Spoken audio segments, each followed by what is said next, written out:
예, 방송 시청하시는 모든 분들 안녕하신가요? 예. 저번 시간에는요, 후회와 회개에 대한 어떤 정말 기본적인 이야기를 했네요. 우선, 이 그림을 조금 그려보도록 하겠습니다. 뭐, 익숙한 그림인데, 그죠? 여기는 어둠이에요. 네. 여기는 빛이에요. 자, 그러면서, 저번 시간에 A와 B를 오가는 사람들, 그리고 C와 D를 오가는 사람들 이야기를 했었어요. 그죠? 그리고 C와 D를 오가는 정도 될 때 한 번 구원은 뭐 영원하다는 이야기를 할 수 있고, 예, 해도 되고, 뭐 좀 그렇게 그 정도 되는 사람들이 그런 이야기를 하는 게 맞다. 예? 그 정도 되는 사람들, C와 D를 오가는 사람들 정도 됐을 때 그런 이야기를 하는 게 보기 좋죠. 그리고 그래, 저러면 저렇게 얘기할 수 있겠구나 라고 생각하는데, 예? 근데 정작 C와 D를 오가는 사람들은 자신의 구원을 두렵고 떨림으로 더 이뤄가고 별 말이 없어요. 그죠? 오히려 한 번 구원은 영원한 구원이다라고 말해도 될 만한 사람들이 속하는 이 C와 D에 속하는 사람들은 정작 말이 없고 조용하고 자신의 구원을 묵묵하게 두렵고 떨림으로 이루어 나가며 더욱더 하나님께로 가까이 가고 빛을 향해서 걸어가는데, 정작 입을 좀 다물고 A와 B에서 오가는 거에서 좀 벗어나서 진정으로 회개의 열매를 맺고 죄를 이기고 나아가야 될 사람들이 뭐 한 번 구원은 영원하다, 한 번 믿었으니 구원은 취소가 되지 않는다, 이런 이야기를 하면서 A와 B를 오가면서, 예, 회개를 후회로, 나는 지금 후회하고 있는데 회개를 하고 있다라고 착각하면서 살아간다, 뭐 이런 이야기를 했었죠. 그죠? 헌데 저의 바램이자 갈망이자 어떤 소원이라고 할 수 있는 것은, 여기가 뭐 ABCD 2, 2원, 2, 2, 3 뭐 있겠죠. 그죠? 이 셋 중에 하나로 가보고자 함이죠. 예. 사실 저는 이 셋 중에 하나로 가보고자 하는 것이 저만의 갈망이나 소원이 아닌 방송을 지금 시청을 하고 계시는 여러분들께서도 더 자라서 더 밝은 빛으로 더 들어가셨으면 하는 것이 저의 바람이기도 해요. 그리고 그것이 여러분의 바람이 되었으면 좋겠습니다. 우리가 살면서 하나님의 자녀로서 천국을 부분적으로 누리고 경험하며 소유하지만, 그 누리고 경험하며 소유하는 분량 또한 개인마다 다를 수 있다는 것이죠. 그리고 실제로 달라요. 예. 왜 우리는 그러한 것을 불가능하다는 생각을 너무나 당연하게 자연스럽게 쉽게 하게 됐을까요? 그리고 왜 또 쉽게 할까요? 예. 천국은 그냥 죽어서나 가는 곳이고, 예, 뭐 이런 식으로 생각하는 거 아니에요. 근데 살아있을 때 천국을 제대로 소유하고 누리지 못하는 사람이 죽어서 천국을 간다라고 생각하기는요, 일단 어려운 부분도 있지만은 중요한 거는 자기 자신의 어떤 구원을 굉장히 안전하지 못한 위치에 놓게 되는 거일 수 있다라는 것이죠. 자, 오늘은 그런 이야기를 조금 해보려고 합니다. 예, 자연스럽게 우리들 머릿속에 자리를 잡게 된 어떤 그런 개념들 중에 이런 개념이 있죠. 아직 별로 안 좋아하는, 좀 싫어하는 개념입니다. 인간은 연약해서 죄를 지을 수밖에 없다, 뭐 이런 이야기를 합니다. 예, 지을 수밖에 없대요. 마치 운명론적으로, 예, 네가 뭘 어떻게 하든 너는 절대로 죄를 지을 수밖에 없다는 어떤 그런 개념이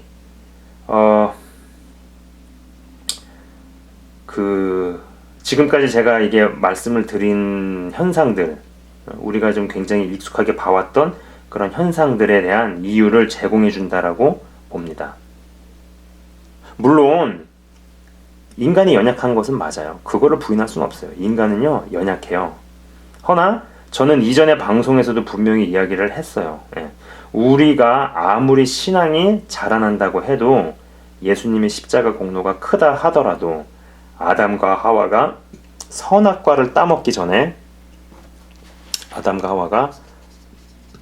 이 선악과를 따먹기 전에 상태로 가는 것이 아니다라고 분명히 저는 이야기를 했었습니다. 예전 방송에서. 그죠? 그러나 그렇다고 하더라도 그것이 죄에 평생 눌려 산다. 죄를 평생 짓고 산다. 죄를 지을 수밖에 없게끔 그런 상황에서 살아간다라는 뜻은 아니다라는 겁니다. 자, 이게 어떤 타임 스타트 라인이라고 보세요. 아담과 하와가 있어요. 선악과를 따먹었어요. 그죠? 그러면은 모든 사람들은 여기서부터 이렇게 시작을 합니다. 그죠? 누구도 예수님의 공로를 힘입었다고 하더라도 이 상태로 돌아갈 수는 없어요. 누구도 이건 안 되는 거예요. 그죠? 언제쯤에 이게 가능하겠어요? 주님 재림 때나 가능하겠죠. 그죠? 그죠? 그 전까지는 누구도 이 상태로 갈 수 없어요. 다 여기서부터 시작을 합니다. 그러나 이것은 어떤 죄성이 있다라는 얘기일 뿐이지, 죄성이 있다라는 것이 죄를 못 이긴다라는 뜻은 아니에요. 자, 그럼 죄성이 있으면 다 죄 짓고 사느냐? 아니라는 겁니다. 죄성이 있으면 다 죄 가운데 눌려 살고 눌려 살아야만 하는가? 아니라는 거죠. 내가 연약해도 내 안에 계신 분이 강하고 일하시도록 하면은, 일하시도록 하게끔 내가 순종을 하면은, 죄도 이기고 다 이기고 살아낼 수 있다라는 겁니다. 물론 그럼에도 죄성이 보이죠. 인간은 연약해서 죄를 지을 수밖에 없다는 명제가 얼핏 보면 맞아 보여요. 저번 방송에서 언급을 했지만은 이 A와 B 사이를 오가면서 개인마다 차이는 있지만 왔다 갔다를 반복합니다. 그리고 그 죄의 강도가 센 것이고 또 어떤 내력이 있는 것이면은요, 빛 가운데로 들어서는데 오래 걸리기도 합니다. 그렇지만 그것이 인간은 연약해서 죄를 지을 수밖에 없다라는 명제는 말이 안 된다라는 거죠. 그건 잘못된 거라는 거예요. 이건 분명히 틀린 겁니다. 일단 이 명제가 정말 맞다면, 인간은 연약해서 죄를 지을 수밖에 없다라는 게 정말 맞다면은 예수님께서 하신 말씀은 다 거짓말이 되는 거죠. 그죠? 생각해 보세요. 예수님께서 분명히 그랬잖아요. 좁은 문으로 들어가기 힘쓰라 그랬죠. 아니 근데 인간이 죄를 지을 수밖에 없는데, 인간이 연약해서 죄를 지을 수밖에 없는데 어떻게 좁은 문을 들어가겠어요? 그죠? 그건 이루어질 수 없죠. 내가 거룩하니 너희도 거룩하라. 아니 어떻게 거룩해질 수 있겠어요? 인간은 연약해서 죄를 지을 수밖에 없는데. 그죠? 그리고 지옥에 대한 말씀도 예수님께서 하셨잖아요. 그죠? 그것도 잘못된 거죠. 그런 얘기를 하시면 안 되죠. 인간은 연약해서 죄를 지을 수밖에 없는데. 산상수훈? 그걸 어떻게 우리가 지킬 수 있겠어요? 그런 일이 어떻게 내 삶에서 일어나겠어요? 인간은 연약해서 죄를 지을 수밖에 없는데. 그죠? 이러한 이 인간은 연약해서 죄를 지을 수밖에 없다라는 명제를 인정해버리면은요, 제가 방금 전에 말씀을 드린 어떤 그런 성경 말씀들, 특히 예수님께서 직접 입으로 육성으로 하신 말씀들은 다 어떤 헛소리가 되는 거죠. 말도 안 되는 소리로 전락해버린다라는 겁니다. 자, 그렇다고 제가 인간이 연약하다는 것을 부인하고 부정하는 것일까요? 아니요. 인간은 연약합니다. 맞아요. 인간은 연약해요. 믿음이 자라나도 여전히 내 안에 의심과 불신과 두려움이 있고요. 신앙의 성장에도 여전히 내 안에 죄성이 꿈틀댑니다. 제가 이거를 부인하진 않아요. 사도 바울도 성령의 욕구와 육신의 소욕이 자신 안에서 싸우는 것을 보면서 나는 곤고한 사람이라고 하잖아요. 이러한 갈등은 아마 천국에 입성하기 바로 전까지 계속될 겁니다.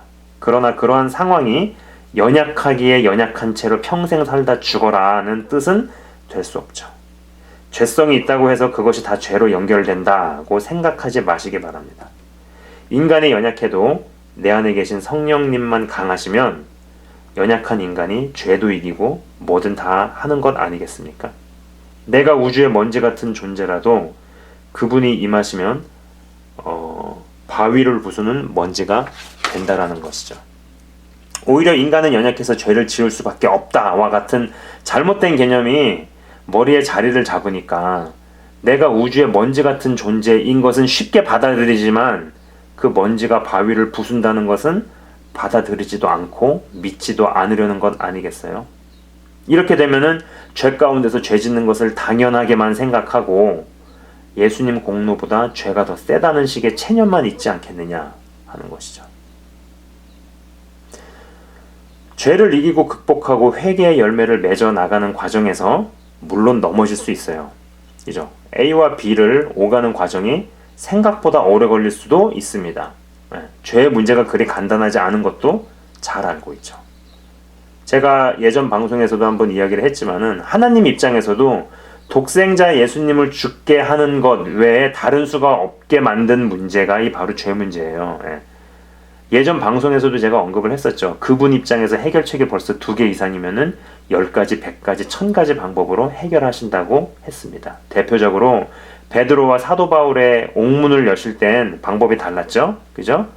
오직 한 가지 방법 외에는 해결책이 없었던 이 죄의 문제에 인간이 연약한 것은 맞지만 그렇다고 인간은 연약해서 죄를 지을 수밖에 없다는 명제는 대단히 잘못된 것이고 그럴싸해 보이지만 대단히 잘못된 것이고 틀린 것이고 쓰레기통 속으로 집어 던져야 하는 헛소리에 불과하다라는 거죠. 부디 방송 보시는 분들 모두는 연약한 내 안에 계시는 연약하지만 그래도 그러나 내 안에 계시는 성령님의 강한 역사를 일으키시는 우주의 먼지 같은 존재이지만 그 먼지에 하나님의 영광이 깃드시는 그래서 먼지가 바위를 부수는 일이 삶 가운데 현실로 일어나시길 주의 이름으로 축복합니다. 예.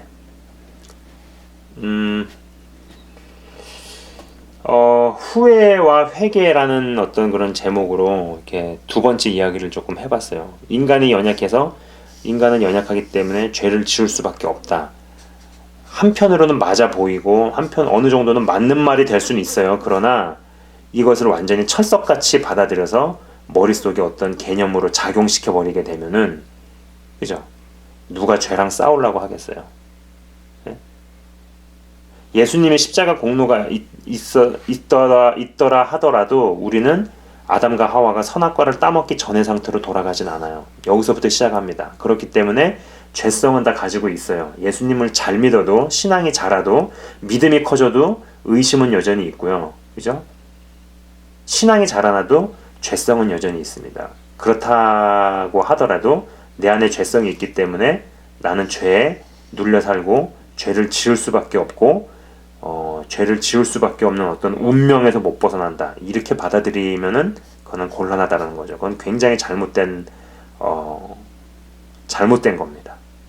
근데 이러한 어떤 명제가 사람으로 하여금 은근히 그렇게 끌고 가고 유도한다라는 것이죠. 그렇죠? 이상 이 정도 이야기를 해보도록 하겠습니다. 예. 지금까지 시청해 주셔서 감사합니다.